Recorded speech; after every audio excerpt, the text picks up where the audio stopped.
Everybody has the same opinion on Muslims, right? There's a bomb, they're Muslim. There's a gun shooting, they're Muslim. She's wearing a hijab, she must be a terrorist. Well, I'll be happy to tell you that your opinion is based on fake news. You are fake news. My name is Brandy Valencia, and this is how American Muslims have been affected by terrorism. I was made aware that I was not a full American, or not an average or normal American, right after September 11th. It's like I went to sleep an American and I woke up an Arab, even though I was born and raised in America. The two planes that were hijacked on September 11, 2001 by 19 militants associated with the Islamic extremist group Al-Qaeda killed around 3,000 people. Because the hijackers were from 4 Muslim-majority countries, this day marked the beginning of a new existence for Muslim Americans. This woman can't even drive a car in Saudi Arabia right now today. That's what your religion does. She needs to walk out with a shirt. This man is clearly a victim of social media lies. He goes on and on about the Muslim religion and the Islamic race.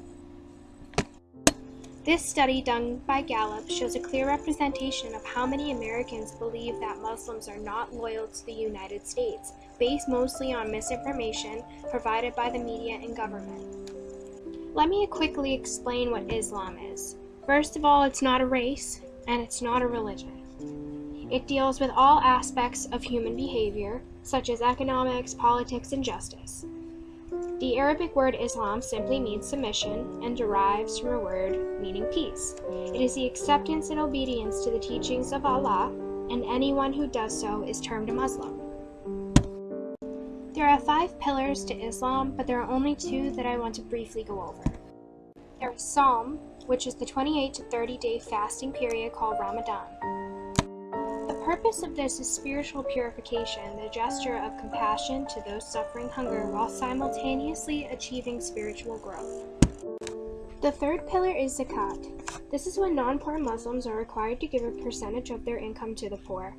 They also participate in charity work, giving to those in need. Now that you know what Islam really is, what is Islamophobia? I think it's pretty clear. According to an FBI report done in 2002, Muslim Americans went from being one of the least targeted religious groups in the U.S. to seeing hate crimes against those associated with Islam jump 1,600%. The girls told me that, I'm kind of scared to wear my hijab anymore in public. That should not be the case. That should not be the case in the United States of America. As we all know, there was recently an executive order signed by President Donald Trump, halting all refugee admissions and temporarily barring people from 7 Muslim-majority countries. These countries include Iraq, Syria, Iran, Libya, Somalia, Sudan, and Yemen. They faced a 90-day visa suspension and weren't allowed an immigrant or non-immigrant visa.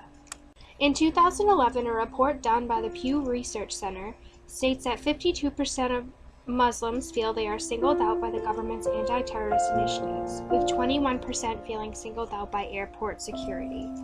Before September 11th, I really didn't have any conception of me being different. And then it was directly after September 11th that for the first time, I felt singled out as a Muslim. Anytime ISIS has had an attack, Muslims have to go on television, have to go to their neighbors, and they have to go to their schools and explain to everyone that ISIS does not represent Islam. If you look at Islam in our text and our doctrine, Islam is a religion of peace.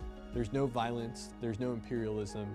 I think a lot of people assume because we're all from, one faith or one community that, everyone's the same, everyone thinks the same. But it's kind of like Christianity. Not every Christian goes to church every Sunday. Not every Muslim woman decides to wear a hijab. I'm a victim of ISIS. Not only are they hurting my people, the American people, not only are they fighting the ideals that I stand for, ideals of liberal democracy, but they're also hurting my native homeland. Islamophobes or politicians who use these kinds of events and politicize them, they ostracize our community as well, and it tends to just make me feel like an outsider.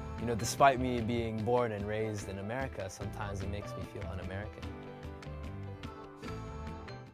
This is my husband, Saif. He is Muslim, from Iraq, and speaks Arabic. Don't judge someone before you get to know them. Thanks for watching.